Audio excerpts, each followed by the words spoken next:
The committee knows what McKinsey and BCG associates look like. They have evaluated thousands of them. What they're looking for in that profile isn't more evidence of competence. They already have that. I'm Susan Barashai, founder of SIA Admissions. And SIA Admissions, for those who are new to our channels, is a strategy-led MBA advisory firm, which means we work with candidates on the decisions that determines outcome, not only in the writing itself, but the strategy supersedes the writing first and foremost. So if you're going through this journey, I invite you to subscribe to our channel, like the post if you find it useful. So most people think of MBA preparation as something that happens in the months before the actual deadline. So you get the GMAT in order or the GRE, figure out which schools you're going to be targeting. Once you get the score, you start on essays around July, some of you in August. That's really a common version that I see time and again, year after year. It's quite problematic for applicants who will later find out that their applications didn't really capture what the schools were looking for. By the time prompts drop, whether that's May, June, July, it varies based on schools, the things that actually determine how you're going to be evaluated by the admission committee of that particular institution, which means your professional trajectory, whether your goals are going to make sense, whether your story holds together. When someone pushes on it, particularly during interview process, by July and August, those should be already set. You are not building anything at that point. What you're doing is packaging what already is there. That would be fine if what exists is actually solid. The problem I oftentimes see is that most candidates don't even know whether the information that they have is solid or not, because no one has ever looked at their profile the way the committee is going to be looking at it. And you as an individual have the repository of experiences in your memory bank that no one else external to you can actually access, only what you share. So August, as deadlines are looming and you're deep in the draft,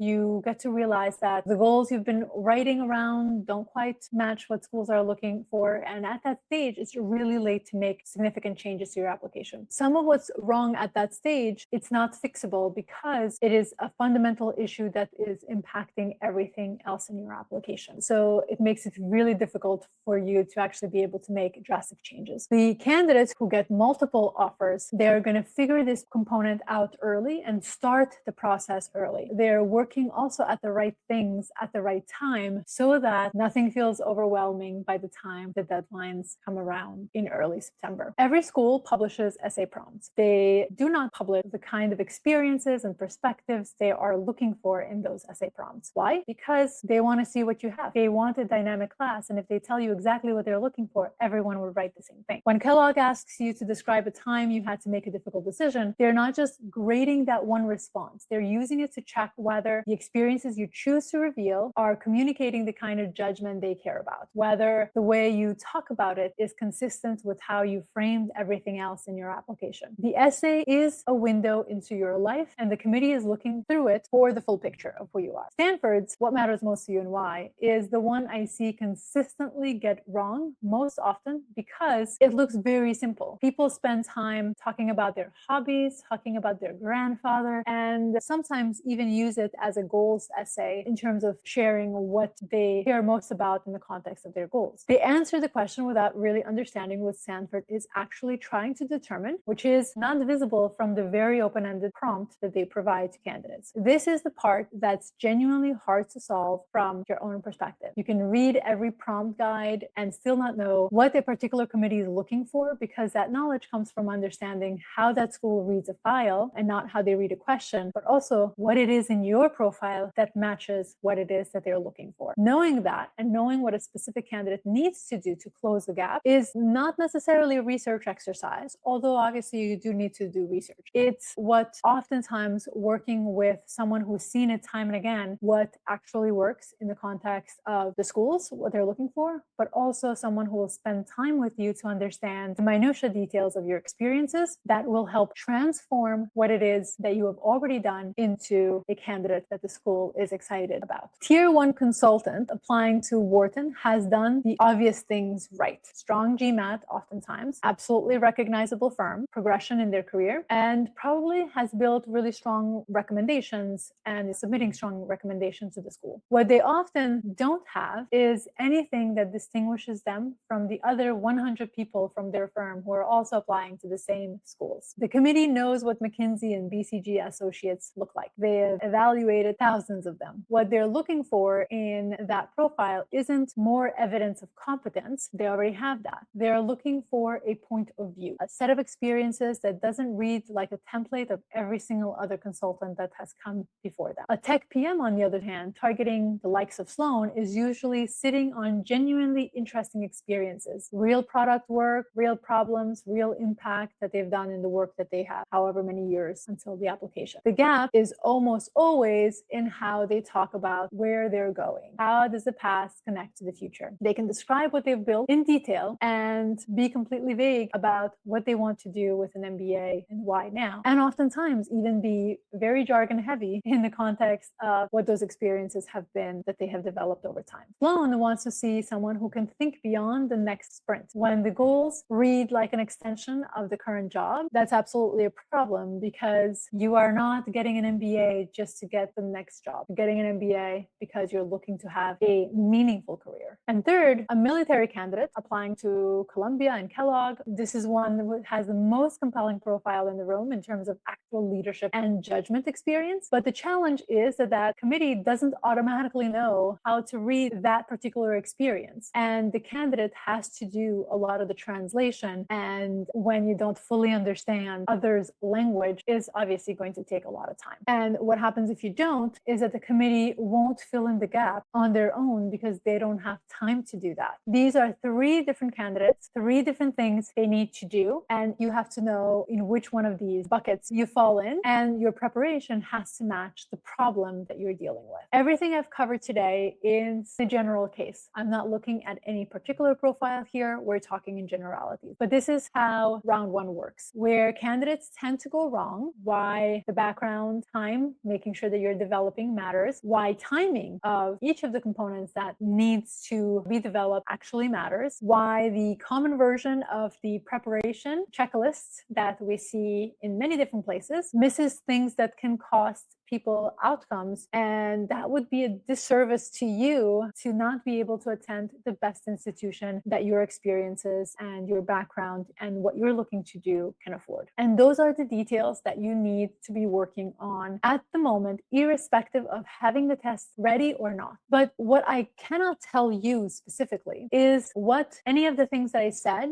actually means in relation to your specific profile. Whether your goals are specific enough to stand for what HBS, Wharton, Stanford are looking for, whether you have a differentiation problem or a credibility problem, whether you are sitting on leverage that you haven't used or working towards something that's already closed and you can't do anything about it. None of that is answerable in a public forum. It does require actually looking at your materials, your resume, your goals, your target list, what's working and what isn't, given where you're trying to go. And again, it's not a one-size-fits-all mold. If you want to get more specific about your profile, we do offer a written profile evaluation, and that would be the starting point. You get written feedback from me specifically. What I look at is what your profile is going to show, what's working, what needs a significant attention from you, given your background, obviously, in your target program. If you are at this stage, submit a profile evaluation and make sure you include your resume so I have specific detail to work with. If you already have a sense of where you stand and want to talk whether working together makes sense, the strategy consultation is the right conversation for that. We'll talk about your background in more details and what we can do in context of supporting you in this journey. Thank you again for watching, and I will see you next week. Hi, I'm Susan Barashai, founder of C Admissions. If you'd like to go deeper into MBA strategy, watch the next video here. And if you want more insights on building a standout application, click here to subscribe.